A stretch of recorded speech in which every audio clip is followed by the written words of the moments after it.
Hi everyone, I'm just going to be going over some of the mechanics of breathing and pressures and stuff like that, and especially go over the equal pressure point and the effort independent portion of our PFT graphs, because I know a lot of people have struggled with understanding that concept. So first, just going off of some pressures here.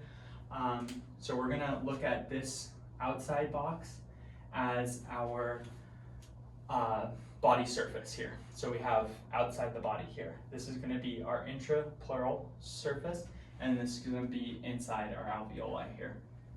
So what we have here is we have atmosphere pushing in on our body surface, and this pushing back out at the same pressure. This is when our lungs are still, not breathing in, not breathing out. Same thing is happening in our alveoli. The pressure is equal here, equal here. Again, this is when we are not breathing in, we are not breathing out. Inside this intrapleural space here, we can think of this as a vacuum essentially.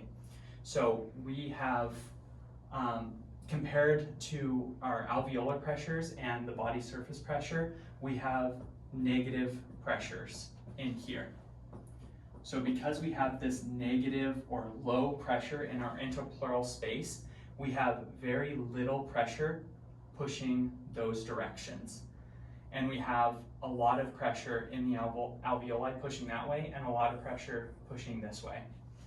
So this is our chest wall. So this is pretty much fixed where it's gonna be, because we have our rib cage there holding our body cavity open. But our alveoli are spongy, our lungs are spongy, and our lungs always want to collapse. They always want to get smaller. So because we have this relatively larger pressure inside our alveoli, or inside our lungs, pushing outwards compared to this negative pressure, that is essentially pushing this lung to our chest wall. And that is how our lungs are essentially glued to our chest wall. So when we breathe in, we take a breath in, we're expanding the volume of our chest wall. And if we are not changing the amount of stuff, particles inside our intrapleural space, but we're expanding the volume of it, that's going to cause this pressure inside our intrapleural space to become even more negative. Because that's even more negative, this lung pressure pushing out is going to get even larger and continue to keep our lung glued to our chest wall. Now, if we have something like a puncture, like in a trauma patient, and we have a puncture in our chest wall, air can now come in. Doesn't have to be air, it can be anything, like if we have a bleed going into our intrapleural space, but essentially we are now filling up this vacuum. We no longer have a sealed vacuum here. Air's coming in, and like we said, the lung always wants to collapse. So because this is starting to become more positive now, because we're allowing air in here, that allows this pressure pushing inwards on the lungs to start to get larger and overcome the alveoli, or the lungs pushing outwards. And like we said, the lungs always want to collapse. Now that they're not glued to that chest wall anymore, our lungs are going to collapse. So that's what a pneumothorax is. So now moving on to the effort independent region of our PFTs and the equal pressure point that we had in our note guide. I'm going to go over that in some more detail. So what we have there, if you don't remember from the lab, when you took your full deep breath in, filled up your lungs completely, and blew out that first part, were you able to blow air out really quickly. And then within almost a second, you got to that point where no matter how much harder you pushed to try to get more air out, you couldn't get air out any quicker than that. So I'm going to explain what's happening there with these pictures.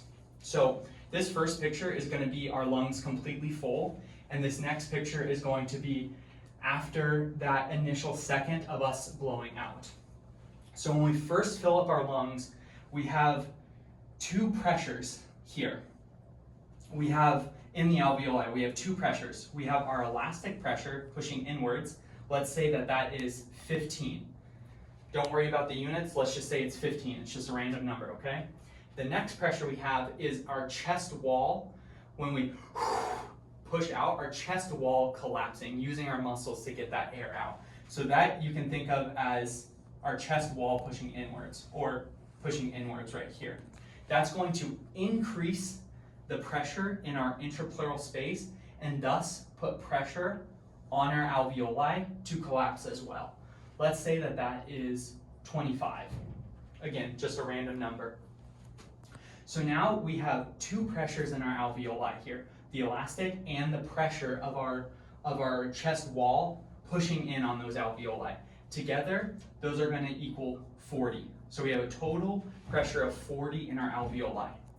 As air moves down a pipe, just by physics, it loses pressure. So here we're going to have 40, and then 39, 38, 37, and so as we move down that pipe, we lose pressure. And you don't really need to know why that happens, but for people who do want to know, it's because we're not directly pushing this way. We have pressures pushing that way, pushing that way, pushing that way. So we dissipate some pressure as we go down the pipe. But again, not really important for us to know, just know that as we go down this pipe, we are dissipating the initial pressure that we had. So we get to a point where, let me take a step back. So from these two pressures here, the elastic pressure and the pressure of our chest wall pushing in, we said that the chest wall pushing in was giving a pressure of 25. So that's from these outside chest walls pushing inwards. So if we're putting 25 pressure inwards from our chest wall, we can say that the pressure in our intrapleural space is 25 here, or 25 more than what it was at rest. Okay, so now we have 25 pressure throughout this entire intrapleural space.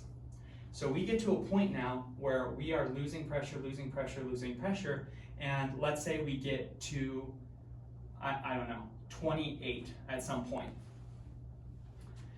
Here, this 28 pressure is larger than our surrounding 25 pressure here. So that larger pressure is going to keep our small airways open and keep airflow going out really nicely. So that is that first second of us breathing out. We can, the pressures inside our small airways are large enough to overcome the surrounding intrapleural pressure.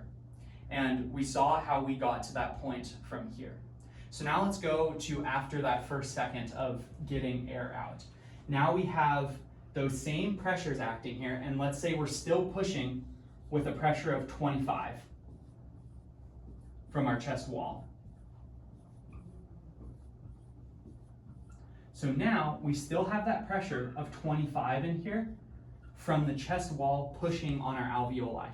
But as a balloon starts to, as the alveoli starts to get smaller and smaller and smaller, what happens to our elastic force, the elastic pressure? This begins to drop. So now, instead of 25, let's say it's 8 now. Or no, let's make it an easy number. Let's say it's 5.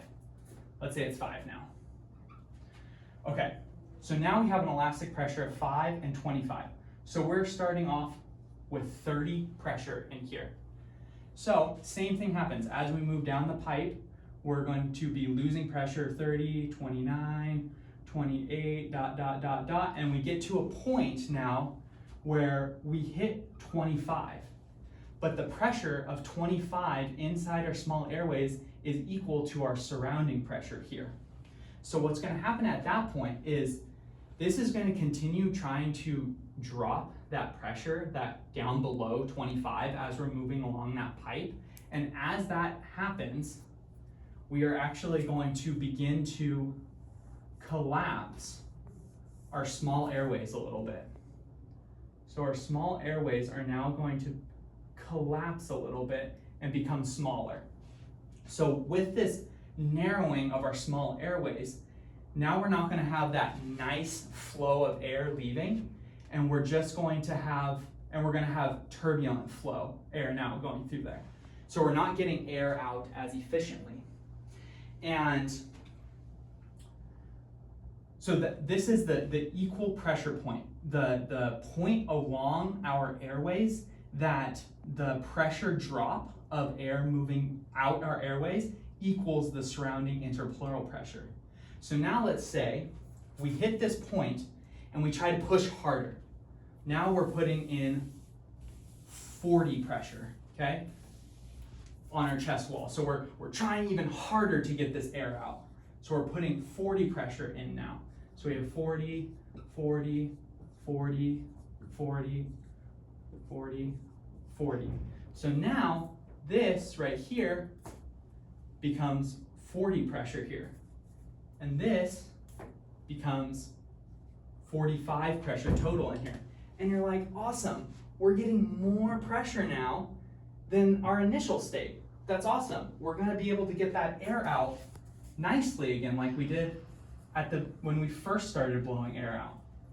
So again, we start at 45, 44, 43, but now we get to a point where we hit this 40 pressure as we're dissipating the pressure as air is moving out our small airways.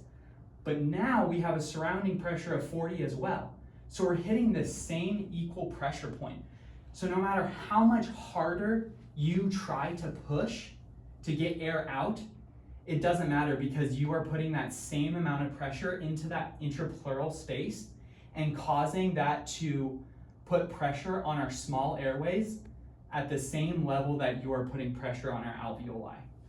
So if how much we're putting effort into getting air out of our lungs doesn't matter as to how efficiently and how quickly we get air out, what's the only thing that does matter here?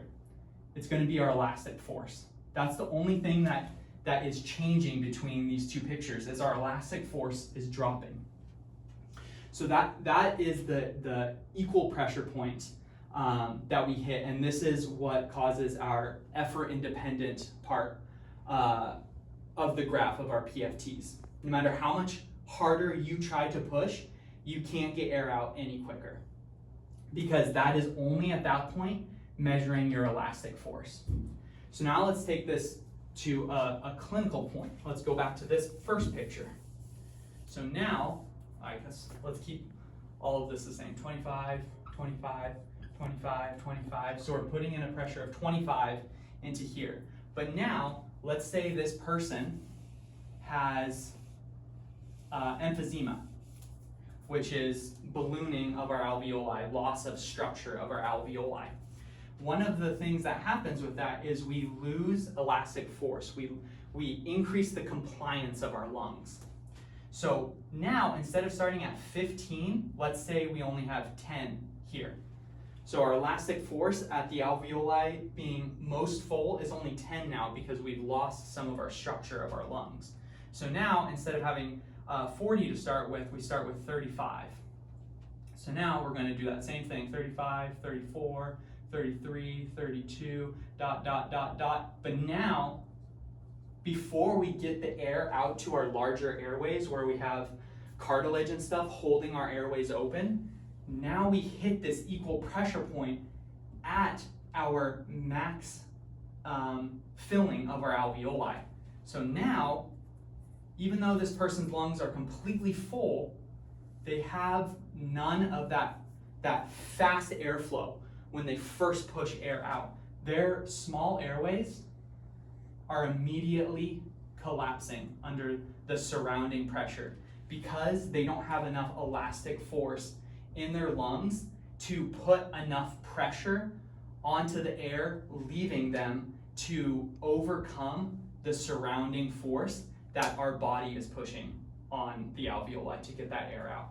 So this is why air gets trapped in our alveoli. That's why it's an obstructive disease, because we can't get air out efficiently. So now our alveoli are going to keep ballooning and ballooning and ballooning, and the disease is just going to keep progressing and progressing and progressing. If anyone has any questions, feel free to reach out to us. Hopefully this cleared this up for some people, and thank you for listening.